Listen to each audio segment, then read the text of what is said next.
Chairman साहब, जो मैंने स्टेटमेंट दिया उसके पर क्लेरिफिकेशन पूछते हुए हमारे चड्डा जी ने कहा कि जो चाइना में जिस तरह से मीडिया न्यूज़ बन रही है और जिस तरह से वहाँ बीमारी फैल रही है, उसको देखते हुए चाइना से जो भी फ्लाइट आती है उसको टेस्टिंग करना चाहिए। माननीय चेयरमैन सर, हम इस विषय पर बहुत जागरूकता से काम कर रहे हैं। नहीं केवल चाइना से हिंदुस्तान में डायरेक्ट फ्लाइट तो आज के दिन में नहीं आती है, लेकिन वाया होके आती है। लेकिन जैसा दुनिया में केस बढ़ने लगा, हमें बेस्ट कोविड मैनेजमेंट का भी एक अनुभव रहा पिछले 2 साल से, और कोविड के लिए क्या क्या प्रिकॉशन लेना चाहिए सारी दुनिया के साथ लगातार मैं एज ए हेल्थ मिनिस्टर बात कर रहा हूँ, WHO से बात कर रहा हूँ।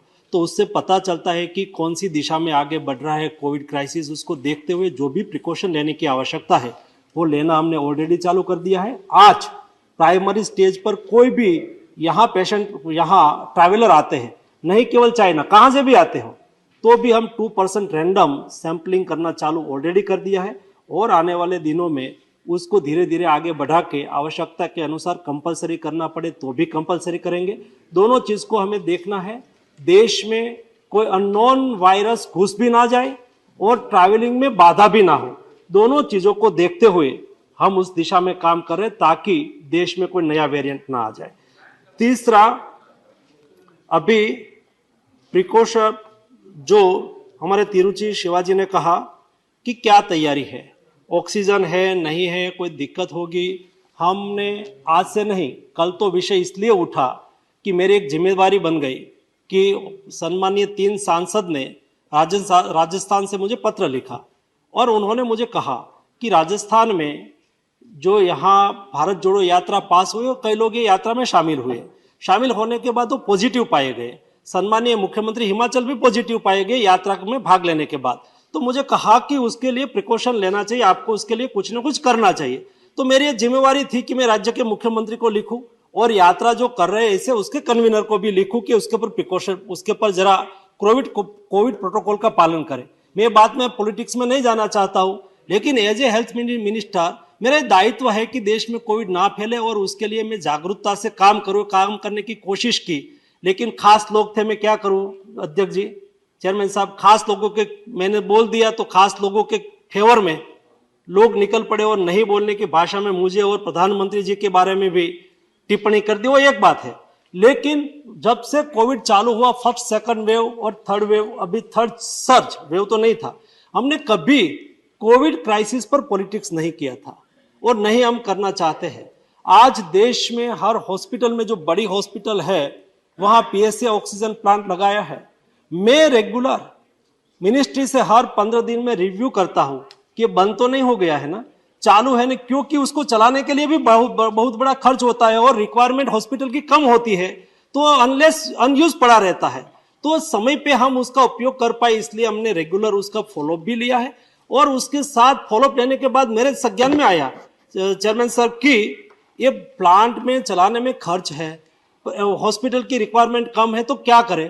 तो मैंने कहा कि आप उसको PPP मोड से किसी को चलाना दे दो ताकि वहां से ऑक्सीजन उसमें से बनने वाला ऑक्सीजन का उपयोग करके दूसरी जगह पे भी वो बेचे और उसको अच्छी तरह से चलाए, ताकि हॉस्पिटल को आवश्यकता हो तब वो बंद ना हो। इसलिए ऑक्सीजन प्लांट भी सारा चालू है।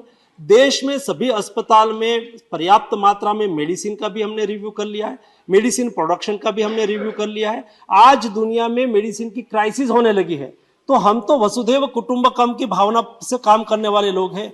हम तो हमारे घर के द्वार पर लाभ शुभ लिखते हैं, हम केवल लाभ की बात करने वाले लोग नहीं हैं। जब लास्ट दुनिया में मेडिसिन की क्राइसिस हुई थी तब प्रधानमंत्री जी ने मुझे निर्देश दिया था कि नहीं केवल भारत की रिक्वायरमेंट को पूरी करना है लेकिन दुनिया को भी मदद करना है। 150 कंट्री में हमने मेडिसिन सप्लाई की थी।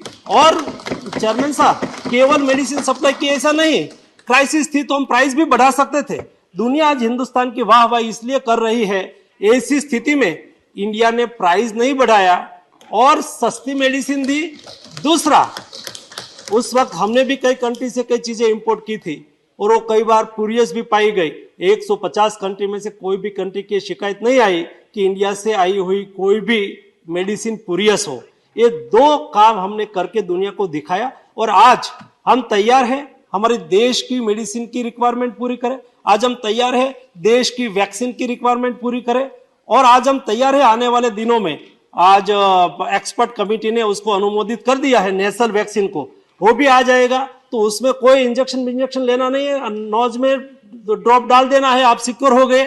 ये भी भारतीय साइंटिस्ट लोगों ने विकसित कर दिया है, ये हमारे साइंटिस्ट की उपलब्धि है। कहने का मतलब ये है कि कोविड के सामने लड़ने के लिए पूरी तैयारी हमने की है, लेकिन भी ये वायरस बार बार म्यूटेट होता रहता है, अपना स्वरूप बदलता रहता है। हम सब लोगों की जिम्मेवारी, हम नहीं कहते कि हमने ही सब कुछ कर दिया, हम कहते हैं कि सब लोगों ने साथ में मिलकर किया है।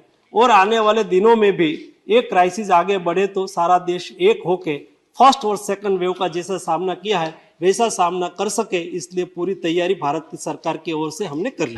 अब खबरें पाइए सबसे पहले हमारे मोबाइल न्यूज एप्लीकेशन पर। एंड्रॉइड या iOS प्लेटफॉर्म पर जाइए, HW न्यूज नेटवर्क को सर्च कीजिए, डाउनलोड कीजिए और अपनी सुविधानुसार भाषा का चयन कीजिए। खबरों की भीड़ में अपने काम की खबर पाते रहिए।